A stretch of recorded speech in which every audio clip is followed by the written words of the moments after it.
Hey guys, if you haven't already, give the video a like, subscribe to my channel. This is a what if series and I'll be doing more down the road. Plus Ultra! Hey guys, and welcome to What If Goku Landed in Fairytale, my 1 hour, 5,000 subscribers special. Now, you guys been waiting for this, you guys have hounded me for it, and you guys have been asking me, like, dude, when is this coming out? My nigga, when is this coming out? Okay, I got you. Listen, I got you. Just chill. I just been studying, getting the characters' names right, so like I can tell the story as detailed as I want to without just messing up or saying fake things or fake names of people that I don't know. I want it to be familiar with the series and re-jumpstart my mind when I binge watch the anime. It's just that I forgot some kind of plot holes. It's like I knew the events that happened in the anime, but I didn't know how to word them to you guys' liking. I want to make a good account where I do multiple animes, like such as Fairy Tale, Black Clover, and much as much, but I want to make them as detailed as possible. Anyway, so without saying anything else about that fact, we now get into the part where I left off. I left you guys off with a cliffhanger, and I mentioned that Goku had just come back, the tournament happened, and you see a certain someone saying, it's been so long since I've seen him. And this is where Urza would come into the picture. So that everything would be playing out as it did in the anime, but Goku's there, he's eating food at the table, and now we do a little brief flashback as you see the character on the screen. So yes, Urza and Goku had Gohan. They created Gohan, and Gohan would be training with his mother and father for the years that remained as when they were gone. So Gohan would be at the age of 6 years old, and this is when Urza would tell Goku that she needs to go on her own and she needs to go back to the guild and have Gohan meet some of the members there. So Gohan would go with Urza and Goku would continue his training, and this is where Urza would like have Gohan meet all the guild members, meet Master Makarov, and that would play out as normal, but then Gohan would go with Urza on her mission, and that would play out such and such as it did in canon. Well, not canon. I don't know why I say that. Yeah, I wish it was canon though. Anyway, so that would all play out as normal, and now we're in the main timeline. So Urza would come back and she would slam the tusk on the ground because Loki, he would break the door, bust in the doors telling her that everyone's coming, and she would walk in with her very staggering walk, and she would see this kid behind her walking with her, just looking oddly confused as to why his mother has such a big item or object, and she would go to slam it down with Gohan basically jumping out of the way and looking at his mother with an angry face. But then he would just go back at looking at the huge tusk. Doesn't even know how to basically describe what his mother just brought back to the guild. Goku would go over there with Gohan and he's saying, so what's with the huge tusk? And Gohan would state that the people of the town offered to decorate this for mom, but I don't see why she brought it back with her. This big old tusk thing seems like it can take up a lot of space. I hope she doesn't put this in my room, as Gohan just grabs his face and Goku looks at Urza saying, so you have a big tusk here. What are you gonna do with it?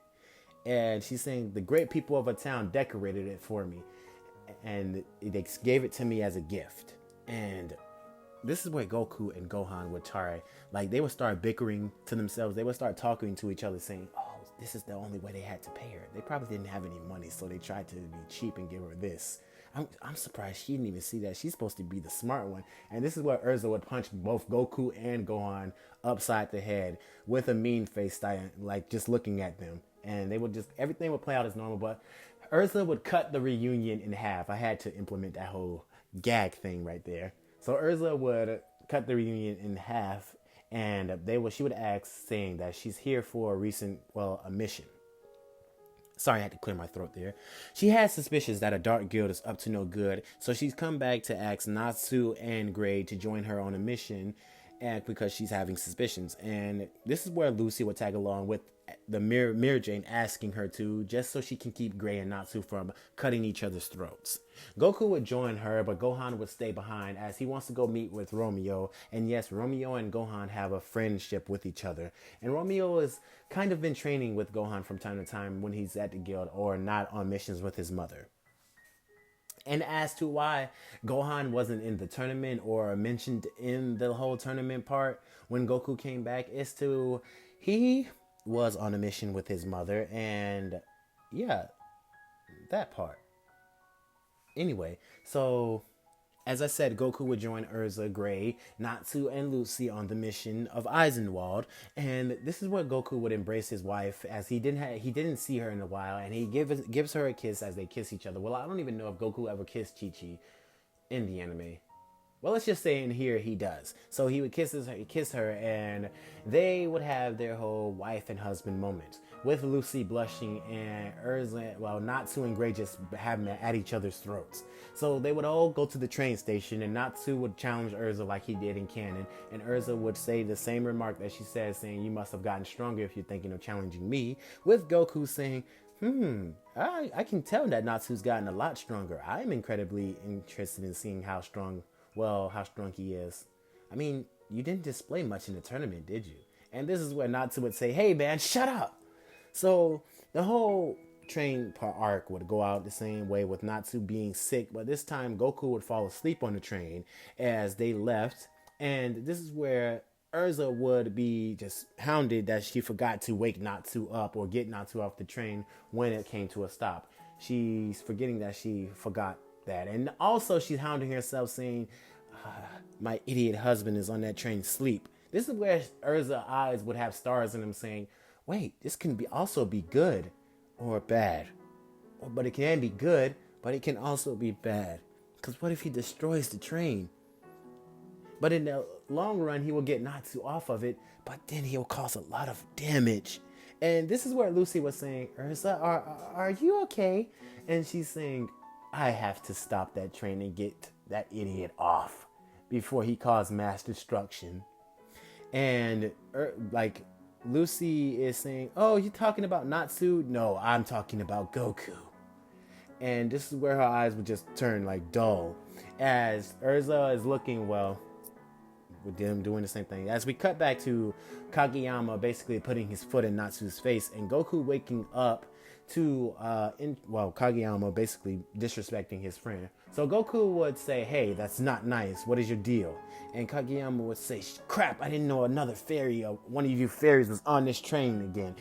So Kageyama would be challenging Goku, and he would rush at Goku with his little power that he had or something like that. Goku would be dodging all those hits or fists or whatever they were coming at him, and he would hit Kageyama with 3 punches, one to the face, one to the chest, and one to the ribs.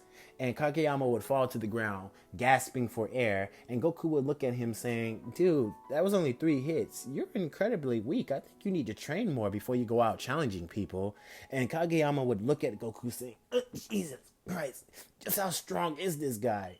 And Goku would see a flute fall from Kageyama, and he would then remember, as he kept his ear open, and I probably didn't mention this, but Goku, when he was asleep, he was also in a stance where, like a trance, where he would listen to the information that Urza was explaining. He would notice that this flute is bad news as he grabbed it off the ground, saying, "What are you doing with something like this dangerous?" Or he would say, not like that. I think Goku would say something like this line.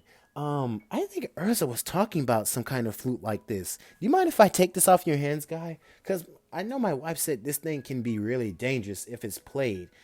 I think this flute is called lullaby or something like that. It has the power to kill hundreds, not even thousands. I'm surprised I even remembered that. So this is where like Kageyama would be like mad, like he'd be angry, saying, "Give that back," as the train would go into a huge halt, and Goku would drop the flute, bumping his head against the train. And this is when Natsu would stand up saying, "Let the train stop moving!" And they would get off the train, and this is where Kageyama would escape with the flute and disappear. And Goku would be like, "Dang it, I let him get away." And he would try to sense his energy, as he couldn't sense anything from it because Kageyama was masking his presence. just to get away. So Urza would be saying that she had to stop them all because if things got out of hand, Goku and Natsu together would have destroyed the train, let alone destroyed part of the area too that the train was riding, or probably even the real world. Even so, Natsu would go to explain that they got into a fight with an Eisenwald member and he had a flute on him. And this is where Urza would slap Natsu, and Natsu would say, "Hey, what do you slap me for?" And she'd say, "You fool, this is exactly who the person we're after." And he's saying, "I only known that only after the fact that Goku's the one who dropped the flute in the first place." And this is where Urza would punch Goku in the stomach hard, and Goku would just constantly get up saying, "Listen, I tried to catch him, but I just couldn't manage to. I mean, the guy, as soon as the train came to a halt, it caught me off guard." And she just lets out a sigh and saying, "Oh, you're too relaxed. You let your guard down too easily, Goku." And he goes to say, "Well, I'm working on it." Anyway, they would all get into the wagon and they would proceed to chase Eisenwald down in the car with Urza using all like her magic power to make the car go fast as she did in canon. With Goku, Gray, and not Natsu because he's sick. Goku and Gray are telling Urza to calm down or slow down as she's gonna waste all her magic power before we even get to the station. And this is where Urza's saying that she can't. She has to get there because if they play that flute at that train station, all people could die. A lot of people could die. And Goku saying that's fine and all, but you're not even gonna have enough strength to even draw your sword, let alone even use your equipped ability or their knight armor. You really need to slow down, and just Urza's just saying she can't. And this is where the Goku just lets out a sigh. And he's saying he looks at Gray and says, "It's no use. When she gets like this, she becomes stubborn. So it's best to just let her do this, and I'll handle the rest when we get there." So they would rush to the train station, and Urza would rush up to the pillar where all the people were gathered, and she would tell the people that this place is dangerous and that you need to get out of here before they play a dangerous flute over the intercom. So all the people would be in hysteria and a panic, and this is where Gray would be cornered by this guy named Yoooo, and Yoooo and Gray would get into their fight, and that would turn out the same way it did in canon, with Gray freezing Yoooo for him bad-mouthing Fairytale or saying that they got them trapped or something like that. Natsu would beat Kageyama, and Ryu would be telling them that they're trapped. Aragorn has already set up a wind barrier around the station, and this place was only meant for it to be a trap for you guys. So this is where Natsu or Urza would be pushed into the wind barrier, and the whole team would gather up at the train station. And this is where they'll be saying that they can't get out of this area, or they can't get to where they're trying to get. Basically, they're stuck, and this is where Goku would stop Natsu from basically doing an idiotic thing, basically trying to ram into it after Ursa just telling them that was it doesn't work if you do something like that. So Goku would say that he has this ability called instant transmission. All he has to do is sense for the energy outside of this area and basically just teleport out there. He can even sense the smallest amount of ki and basically teleport out there. So Goku, in that stability, told everyone to grab onto him. And this is where Happy would mention, well, I guess if Goku's gonna do that, then I don't have to bring up the fact that, Lucy, I had something to tell you. I had this whole ki, celestial wizard key thing. I was gonna tell you that I had this for you on the train, but I couldn't remember it. I just couldn't think of it. I put it on my head. And he would give Lucy the key, and she would make a pact with the maiden. And that whole making a pact with the maiden would stay the same way as it did.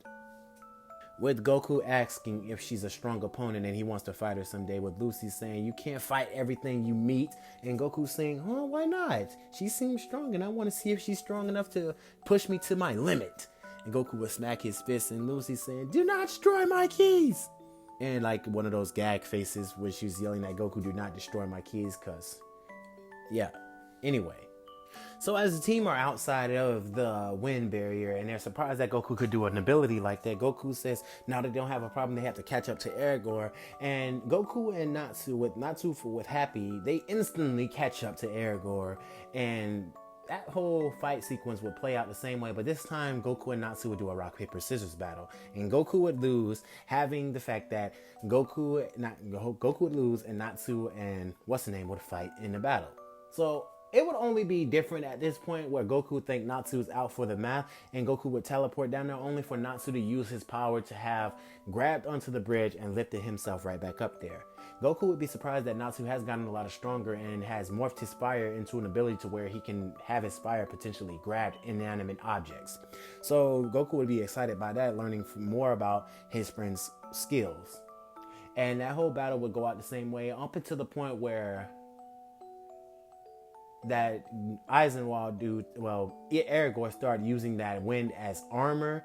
I think this part where Goku wouldn't intervene, but not so much. He would tell Natsu, try raising his fire in an updraft to suck up all the wind that Kageyama is making. And Natsu would get that whole form without Happy, basically. Happy would have some kind of play into it too. Because he would say, you need to have it a lot stronger, Natsu. And this is where I say, yo, Natsu, can you make it stronger? You gotta have it going in the updraft. Just go upward. And Natsu would just be yelling out. This is where Happy would say, Natsu, why don't you just give up and let Gray do this? He's way stronger than you. And this would make Natsu very mad. And Goku would look at Happy and say, oh, dude, come on. And Natsu would get very angry, sucking up all Aragorn's magic. And this is basically where Natsu beats the shit out of Aragorn. And that's the end of that. So everything will play out normal with Natsu defeating Aragorn, but only this time, the dude that got into the car and tried to escape with the flute, he wouldn't get that far, with Goku merely just smashing the engine to the car and snatching the guy out, saying, hey, where are you going? And the guy would be jaw-dropped to recognize that Goku's speed, let alone strength, was able to do such a feat. And this is where the guy would truly give up, as he doesn't see a way past Goku. And this is where Goku would basically drop the guy off to be arrested. He wouldn't have that whole heartfelt moment that he had with, Makarov. But he would still know to admit defeat, as he can't beat such a strong opponent.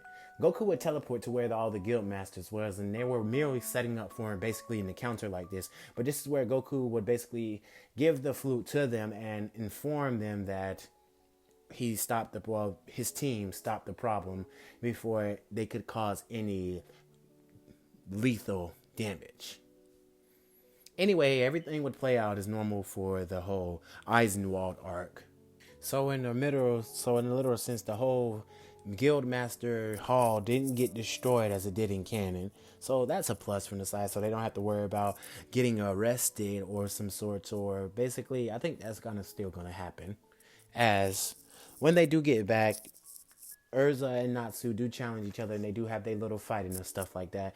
But they do get interrupted by the guild team coming to basically arrest them, and that would play out as normal. The only fact is Goku would be there just to see if this whole act was real, and he would be telling them why is his wife getting arrested. And then in the midst of that, following behind Goku would be Gohan and Natsu, basically in a very ugly costume, would be frantic around. And this is where Goku would be laughing at the fact, and Urza would be heavily embarrassed and angry. And this is where all four of them would get imprisoned. And Urza would hit all three of them upside the head, saying, you idiots, they would have just left me off with a slap on the wrist, but now they might give me life for that little incident. And this is where the three of them would have a sweat drop from their head, and they would just say, sorry. Urza would let out a sigh, saying, no worries, you meant well. And she would still hit them again because she still felt angry. Anyway, that would all play out the same way it did in canon. Now, the team would return because Urza would just be merely being used as an example. They would return to the guild hall, and this is where Natsu would get the idea to take an S-class mission off the second stairs with Loxus being there doing his little rambunctious act. He also noticed that Goku's there, and Goku also noticed a bit of Loxus, and he says, yo, Noxus, you want to fight? And Noxus acting all high and mighty, Loxus adding all high and mighty like he is, tells Goku that he's not worth his time, and he's basically viewed as a weakling of sorts. And Goku saying, oh yeah, you never know until you fight me, Loxus. And this is when Loxus would have electricity flowing around them. As we do a little flashback with Goku versus Loxus, as when Goku was a kid, he would often be sparring Loxus, pushing Loxus to his near limit, but Noxus would come victorious, hitting Goku with a lightning blast. But Goku would come back from the lightning blast with another attack, hitting Loxus in the stomach, and their battle would be going back and forth with Loxus winning, Goku winning, Loxus winning, Goku winning, and sometimes Goku would just be continuing to win over and over and over. He would be one step ahead of Loxus and possibly getting stronger than Loxus. That's what Loxus is thinking in his head. And while Goku is getting multiple Senkai boosts from Loxus beating him to near death, and also sometimes Goku would try to pick up from Loxus like lightning abilities, trying to see if he can incorporate it on his own, and basically some sorts mimicking it, creating a lightning kind of blast that shoots towards Loxus, and Loxus barely even dodging it. So yeah, their battle would go like that, but Goku would mainly be winning most of them as he's gotten steps ahead of Loxus due from the incoming Zenkai boost that he gets every time from a beatdown from Loxus. So we now flash back as to where Goku's just looking at Loxus and he's ready to fight. He crunches his knuckles, but they're stopped by Mira Jane. Meanwhile, the whole time, like Lucy, Natsu, and Happy, they all go on their mission to basically for Natsu's. He wants to show the guild or show Makarov that he's an S class. He has this kind of like limit. He can show that if he passed the mission, they would look them in the eye saying, okay, they're ready for S class. But that's not the case, as a few of them are angry to the source, and they sent Gray. Well, my Master Makarov sent Gray to go retrieve Natsu, Happy, and Lucy, and they will be punished for this. So Gray goes to retrieve Natsu, Happy, and Lucy, but he comes to the conclusion that he doesn't want them to get S class before he does, so he decides to join them. And this is where Gray would learn that this mission becomes very personal, as when they get onto the island, they meet the people, and the man came up with a mysterious, they meet this man and they think the man was dead. Well, the son of these kind of creatures were dead. So when they get to the island, the man with mysterious looking, they look like humans, but they grown demon-like appendages or hands or feet or something like that. Then when night comes around and they shows their true form of nature, basically all of them being demons. And this is where the old elder of the village would come up to the conclusion that they need to destroy the moon. And this is what's causing them to transform or revert like this. And this is where the team would come up with the idea of saying, how can they destroy the moon? And, I think, Goku would be there. But, because Goku is going to be mainly a part of this team, so Goku would say, oh, I can do that. He would charge up a Kamehameha and throw it. Well, not throw it. He would, throw a, miniature Kamehameha at the moon, basically intending to destroy it, because he's saying if this moon is a problem for them, he'll destroy it just to get it off their hands. But little does he know, he hits, crystallized membrane around the village and basically shatters that, altering, what that was doing, it was altering their memory or something like that. So they would start to remember, and Goku would look up saying, what was that? Urza would come to the conclusion very earlier of sorts. Well, not Urza, because she wouldn't even be there. I almost messed up. Urza wouldn't be there, but Goku would come to a conclusion. Gray would come to a conclusion saying,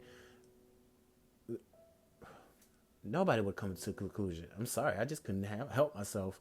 I kept saying everybody was going to come up to a conclusion of something like that, but nobody actually would, because nobody would know what they did. Know what they did. They wouldn't even know how they did it or how they managed to do what they did, but it seems like it worked. But still, something was up to play. Natsu had a bad feeling about this island, and so is Gray, and Goku felt some kind of dark energy being implemented on this island, as he felt a very strong presence here. So they would do some more exploring, but then they would find a horrific sight. As Gray was looking in his eyes, all Goku saw in his gray eyes was horror, terror, the element of fear. Goku would look up, and Gray would be shocked to see Deliora, a giant demon-like beast from the book of Zeref. Gray would be shocked to see that Delior is here and what's he doing on this island, only to find that one of his friends, well, not friends, some they are trying to revive Delior, and this would traumatize Gray and send some very harsh memories through his head. Meanwhile, Urza would be on this mission where she would be mad at Goku, like heavily mad at Goku and Gray. Well, she would be heavily mad at all of them, and the fact that Goku was there, he should have known that they weren't ready for S class. So she's gonna, when she get there, all of them are gonna be punished, even Goku for the fact. So as soon as Urza gets there, she meets up with Lucy and Happy, and she tells them that all you two are going to be punished. And it wasn't even a joking matter as Lucy tried to calm down Urza and she points a sword at them. This is where Urza would, well, that whole battle with Leon, everything would play out like it did as normal. Everything would play out as it did like normal. I'm skipping a lot of key parts as Goku is not, he's going to be most likely a spectator, as seeing as if Goku's there, he's just going to be one-shotting everyone. So I'm not going to have that. So it's only going to get to the part where the Phantom Lord arc is going to get to a part where Goku has to play a big key issue in that arc, because you guys voted on it and it's going to happen in it. So let's get into the story. Get back to the story. So the whole battles with Leon, Natsu getting frozen, all that all would play out as normal up into the part that Urza would come to retrieve her teammates. This is where Urza would be sitting in a tent with Happy and Lucy tied up. And this is where Goku and Gray would walk through and saying, "Hey, what do you have them tied up for, Urza?" And this is where she would tell them that not only did Master Makarov send Gray, but you, an S-class wizard who's here, you should have known good and well that they weren't ready for an S-class mission of this sort. What were you thinking, Goku? And Goku, basically, he just drops his head, as Gray does the same thing too, saying, we have to, these people are suffering. And she points her sword at Gray, but Goku instantly knocks it out of her hand and saying, what right do you have to judge me? You little, you've known me all my life. You've known what I stood for. You've known the missions that I've accomplished, the people that I've saved, the people that cry out for peace. I am that light. I am that hero. I am the one that helps those who cry out from the darkness, that don't have the strength to basically defeat the opponent in front of them. You've known that for me all my life. You've known that I would jump to something so quick to help anyone. And if I see that kind of fighting spirit in others, I will not reject them or decline to help them complete a task that they're so desperately trying to achieve. Urza would hear these words, and then she would have flashbacks to when they were little, as many of the S-class ranks that Goku accomplished when he was just a kid, even destroying an army known as the Red Ribbon Army. She would go to remember all the feats that they've accomplished back in their past, and she would say, and she would agree to help them, so all that would play out as normal. So I don't see anything really changing the fact of this arc. I don't see really much changing with them being there. All I see is that Goku's being a help, and if they get into any major issues, Goku would be there to back them up. Anyway, so not much would really change there. The point would be when they're returning back to the village, and Urza saying that all four of them, including Happy, Goku, Lucy, and Gray, and Natsu, would be getting punished, and they would all be shocked, with Goku basically doing the same thing as Gray, saying, kill me now, I don't want to do that again. And that would all play out as normal as it did in canon. They would switch bodies. Yes, that whole gag arc happened. So yeah, I just had to put that in there. But anyway, they would return back to the village. Back to Magnolia. They would return back to Magnolia only to find out the guild was in a bad state. They would crawl beams, pushed, sent throughout the guild hall. And this is where Mira Jane would be walking up to them saying, yeah, we got attacked by a guild named Phantom Lord. Goku would get angry at this, seeing that the guild was in such a state, and he would ask Mira Jane, did anyone get hurt? And she would say, no, it managed to happen when we were all gone. And Goku would just let out a sigh and sing, I'll clean this up. So Goku would fly up, and he would start pulling the beams out of the guild hall. And yes, people would see this and say, Jesus Christ, this guy's incredibly strong. Well, Lucy would say that, and most of the guild members would be used to how strong Goku is. They've grown used to it. But Lucy would be shocked to seeing it, because this is the first time she's ever seen a guy fly up into the air and pull out a large beam and just take it out like it was nothing. We now not flashback. We now go to the Phantom Lord Guild, where this where Josei would be sitting down on a throne and he would be talking to two people, as you see these two saying like characters in the two corners, as Vegeta comes out from the shadows and saying, "Oh, so you managed to destroy their guild hall, did you, Gajio?" And Gajio saying, "Yeah, what's it to you?" "I managed to see that you were sending a threat, but is that what Josei would have wanted? Or would he have wanted more of something like destroy the entire town with a flick of your fingers? I could have had Nappa do that very easily. It would have been very enlightening to see, and it would cause more of a hysterical view for them. It would have made them very angry to not even witness that their guild was gone, but the town of Magnolia would be gone too." And this is where Josei would walk in and saying they did something good. What Gajio did basically meant that they're going to come for us. And I don't think that Josei wouldn't be he wouldn't notice this much, but yes, he would. He would notice that when you do something like that to that kind of length, yeah, Fairytale's going to come for you. So the whole Phantom Lord arc first part would have happened, and Fairytale would this is what would have ticked everyone off, especially Goku, as when the next day that Gajio had said something, he was basically giving some kind of saying something to Josei. He come up with this thought, and Vegeta was listening to it, as Vegeta wanted in on this too. So him and Vegeta would go rough up these three Shadow Crew. And it would say he's going to send another message to Fairytale, as the first message didn't really do much for them. So they wanted to send a second message. So Josei would agree with this, and Gajio and Vegeta would go out on their mission, and they would beat the hell out of Levi and her two friends. Like they would beat the shit out of them and crucify them at the tree. It wouldn't be horrific or nothing like that. They wouldn't be dead. It just would be badly beaten up. So that was in the message, and Goku would get heavily angry at this, with his aura basically leaking from his body and shooting into the air as he screams out. Basically, tears are coming out of Goku's eyes as he's angry at this, and Goku's hair starts to change a color. It starts to change a color, but then it just goes back to normal as Urza hugs Goku from behind, basically calming him down, saying, "Goku, stop." As Gohan sees this, Gohan gets angry too, seeing his friends strung up like that, along with the rest of the guild, with Master Makarov walking past him saying, "I can tolerate a lot of things, but this has gone too far." He snaps his stick in half, saying, "The Phantom Lord of Guild just issued war. Now let's answer the door that they came knocking at." So Fairytale would bust down the Phantom Lord's door, and they would all get into the battle that they did it.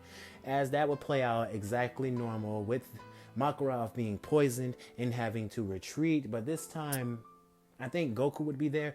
Goku would be there and basically beating this guy down to the point that the guy had to unravel his eyes and everything. And he would try to use his power against Goku and start crying, but Goku doesn't have magical power. Goku has a power known as Ki.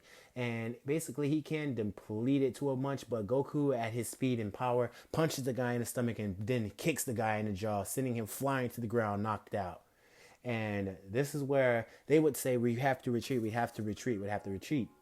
And Goku would see that Makarov is in a bad state, and he knows that he looks at Josei, and he wants to fight Josei just to bring all this fighting to an end, but he knows he have to retreat with this guild because Makarov's in a bad state. And Goku looked at Makarov like a grandpa. You have to realize that. So Goku would see this as an opportunity, first a top tier priority, as he says, "Gohan, get Makarov out of here now." And Gohan would grab Makarov and then grab some of the rest of the guild members would be getting out of the guild hall, as Gohan would rush to the medic to basically get Makarov healed.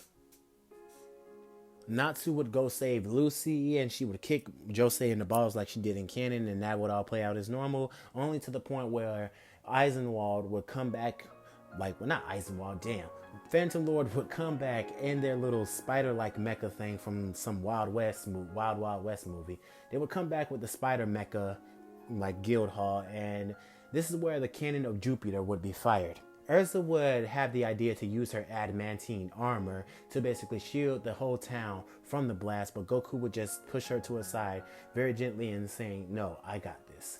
And Goku would get into a stance and he would go out to yell his signature pose saying, "Kame, Ha, Me," and then he would yell out, "Ha," as the blast from the Jupiter cannon hit the Kamehameha, and both blasts collided with each other with the gust of wind being shooting from these attacks. You could feel the pressure from the attack coming from both blasts, as Josei is amazed that this being has this kind of energy and can put his magic power into some kind of, like, signify he can conceal his magic power down like that and shoot it out in a beam of energy. And he's saying he must be a strong wizard saint, as Goku just sent the Jupiter cannon back, and basically the whole thing exploded. He pushed the blast back inside the cannon, and it exploded. Josei barely managed to get out of the room that it exploded in. And this is where the attack on the Phantom Lord Guild would begin. And this is where Josei would walk past them. He would walk past Gajio, Vegeta, and Nappa saying, "Wreak havoc." I knew if the Jupiter cannon was ever to fail me, I'd have you three as backup. Now go show them why the Phantom Lord Guild is meant to be feared. And this is where Vegeta and Nappa would teleport out there in front of the guild hall with Gajio. And this is where Gajio would throw, this is where Vegeta would throw Gajio at Natsu, and Gajio would punch Natsu dead in the face, drawing blood. And this is where the battle would get in, and it would get heavily increased in damage, as Nappa basically flicked up his fingers and destroyed the whole town of Magnolia. As they looked back and they said, What happened? Goku would look back, and he would look back in fear. The town, it was destroyed. And most people in that town didn't even manage to get out. Like Lucy, she was still in that town because Juvia had to go get her. So those two were dead. Like, it was a bunch of people that died, and they some of the guild members, they're in shock that this just happened, and tears are streaming down their eyes. They're in incredible shock as this just happened, and it was out of their control. Like, this Phantom Lord Guild had someone in their back corner this strong. Nappa would begin fighting some of the guild members, basically fighting Elfmen and hitting them with ravage hits and stuff like that, even managing to crack bones or stuff like that, basically tripping them up or grabbing their legs, slamming them against the pavement over and over again, or taking his foot and stomping them in the face, basically crushing their face into the pavement. Not saying like in a blood splatter moment, but just like in a Dragon Ball Z moment where they would crush a person's head into the concrete and then snatch them up and then slam them against the wall, something like that. So Goku would be seeing all this as Vegeta would be looking at him, and Goku would be angry. This has gone too far, because Goku's muscles then starts to twitch. Like he sees this, and Gohan, he's trying his hardest to help the others fend off against Nappa. Even managed to getting a few lucky punches, like 5 good strong punches to Nappa, basically even damaging Nappa to the point where his armor got disintegrated off of him. And Nappa's looking at Gohan saying, "You brat." This is where Gohan would be caught up, because Nappa had unleashed a huge energy blast and shot it towards Gohan, and Urza rushed in as fast as she could and got in the way, took the scathe of that attack, and fell. Her lifeless body fell unconscious. Goku would be looking at this, and Goku has tears falling out his eyes as Gohan just hit the ground too, and he just nudges his body. He says, Mom. You can't be dead. This is where Nappa would go out and laugh, as he laughs hysterically, saying, your mom was weak, and she protected a weakling runt like you. Well, I guess you're gonna see her in the afterlife, as Goku teleports out of nowhere and punches Nappa dead in the mouth, sending him flying through the ravaged area that he destroyed. Goku would be looking at Urza, and this is where he would say, I will bring you back. I promise. Just let me take care of these guys first. And this is where Gohan would be looking at his father saying, Dad? Dad? And Goku's hair would just float up as you see the storms of the area starting to flow and starting to muster. You see the area growing, the winds blowing. You see the clouds beginning to turn like a dark gray and thunderstorms beginning to happen as the ground beginning to tremble and rocks beginning to rise. You see Goku's head begin to arch back over and over as his eyes went blank.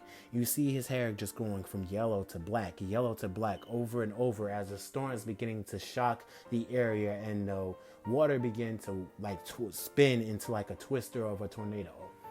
And this is where it finally happened. Goku transformed and this huge yellowish energy just filled the area as Vegeta was shocked. Vegeta didn't even get much play into this area as he wanted to see what Nappa was able to do. As I'll go into backstory a bit later as to how Vegeta and Nappa have gotten on Earth. But let's just say that Vegeta and Nappa, when they got on Earth, their pods was sent here as when they arrived here, their pods was sent here and they joined the guild of Fairytale too. So anyway, that just plays out like that. Let's just give it that fact and just enjoy that Vegeta and Nappa is here. Anyway, so Goku would finally do it. He transformed, and this is where Vegeta's eyes would be wide open as he would try to read from his scouter, and his scouter would explode as he would say, Kakarot, what have you become? Is it possible that Kakarot is a Super Saiyan? And this is where Goku would charge at Nappa, sending off various amounts of blows, kicks, gut punches, slamming him against the wall, slamming him against the ground. And this is where Goku would scream out, you killed my wife! And Goku would charge at Nappa and punch him in the back with a hard, thunderous punch, similar to how Goku did Moro. Say, for example, you remember how Goku, when he went Ultra Instinct against Moro, he would throw Nappa against there, and Goku would gather all the energy into one fist and punch Nappa severely in the back of his spine, in the back of his back, and snapping his spine, and Nappa would fall to the ground, and Goku would kick Nappa over to Vegeta, with Nappa being barely able to move. Vegeta would look at Nappa, and Nappa would be trying to reach out to Vegeta, and Vegeta would grab Nappa by the hand and throw him in the sky and basically send a blast out to him, eradicating Nappa, saying that he has no use for fundless trash like that. This would shock Goku, and Goku would get angry, saying you would even kill your own friends, you scum. And Goku saying he was already beaten, battered, and broke. Well, he was already beaten, bruised, battered, and broken. It's nothing I could have did with him. Now, do you want to continue where he left off? I do want to remind you that I'm no slouch, even if you're a Super Saiyan, Kakarot. This is where Goku would get very, very angry and rush at Vegeta, and they would get into a battle, and it would send out shockwaves as the rest of the guild members would see as Goku's fighting against Vegeta. Goku would have the upper hand on Vegeta, slamming him against the earth, kicking him in the stomach, sending him through dozens of trees and buildings. As Vegeta has no upper hand, he knows that this Goku as a Super Saiyan is way above him. He holds no candle to what Goku's power is, as Vegeta is getting beaten, and he hasn't been able to land a punch on Goku, not yet. And even if he did, Goku wouldn't even budge. As Goku looked at Vegeta, and with another gut-punching blow, sent Vegeta flying back to the ground. Stumbling, Vegeta got back up, battered and bruised, his armor all bruised up, and Vegeta just looks at the sky and he creates a little miniature blast saying, this should work, and he throws the blast at the sun, basically creating a miniature saying burst open and mix, and transforming into a gorilla. Vegeta, which basically transformed into a gorilla, thinking he's gonna have an upper hand on the Super Saiyan Goku, was little met to nothing but basically nothing but failure. As Goku was dancing around Grade 8 Vegeta, saying that you made it easy for me now. You have nothing but blind spots. Blind spots. As he's hitting Vegeta all over the place, and then he goes to chop Vegeta's tail off, and Vegeta reverts back to his, well, Saiyan-like, human-like form. And this is where Vegeta, well, basically tries to crawl away with Goku. Well, not necessarily Goku. Goku just used up all the energy he can, and he falls to one knee. And this is where Gohan would come out of nowhere with a sword, and he was attempting to stab Vegeta dead in the back. And this is where Goku would say, "No, don't do it, Gohan. Don't do it." And Gohan would be like, "Why not, Dad? He killed Mom. They destroyed the city. Why not kill this filth?" And he's saying, "I sense good in this guy's heart. Unlike that other guy, he can be redeemed. This guy can be redeemed. Please don't kill him yet. Don't." And Gohan would just clench the sword very heavily. And this is where Goku would be saying, "Plus, we can bring everyone that they've killed back." And Gohan would be saying, "Oh, you're right. The Dragon Balls." As the Dragon Balls was already gathered, and Goku, well, let's say because they were already gathered, Goku had his a little device where somebody created for him magic, like some magic store device, and it was on his left pocket. As he destroyed his top shirt and everything, but he still had his belt latch and everything with all his items. He ate a senso bean, and he quickly gave ones to the others and all that. He had a full bag, about like 36 senso beans, and he used about, let's say, the number of the guild members there. Leaving Goku, he still had some senso beans, so I'm just saying he just healed everyone. Let's say that.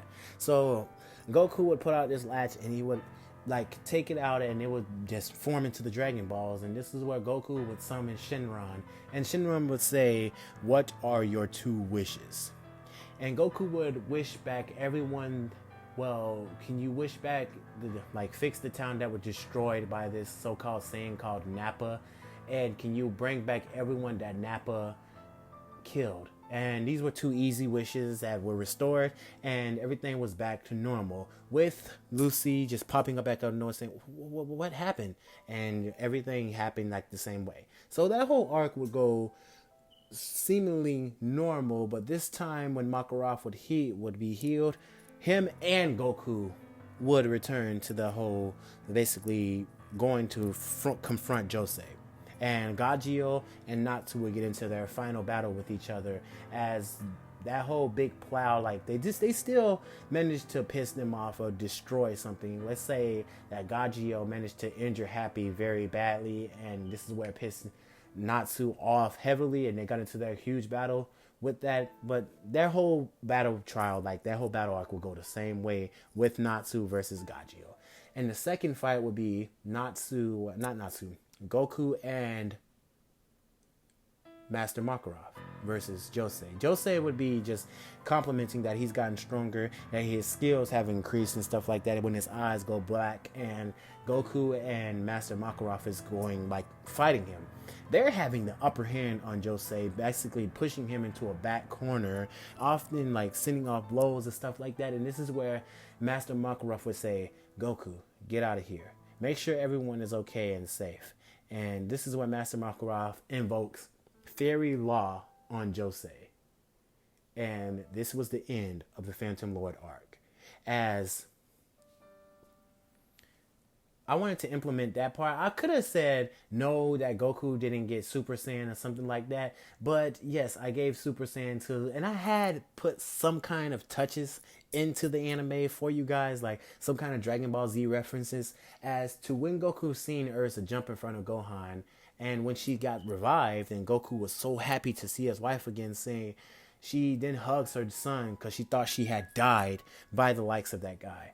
So this is where that would play in some Dragon Ball Z references like that. And there's also going to be a lot of events that play out like Dragon Ball Z. So you guys should stay tuned for the 7-year time skip, because there's going to be some incredible, insanely battles in that whole time skip arc. Anyway, so that's all that plays out the same way, and the Phantom arc is over. Now we go into the Grand Magic Games. I think that's the Fairytale Grand Magic Games. So we're gonna be explaining all stuff about that event and everything. And I hope you guys enjoyed this. I hope I made it to you guys' liking. I hope you guys enjoyed where I took the story and how it grossed from the fact that if I would have continued, I wouldn't have basically much knowledge on the series of stuff like that. So I hope you guys enjoyed this comeback for my 100. Well, not 100. I would say for my What If Goku Landed in Fairytale 1 hour 5,000 subscribers special. I love you all, and thank you for all the support you have given me in the past. Anyway, without any further ado, you guys have a good day, a good night, and you already know the deal. Plus Ultra! Good night.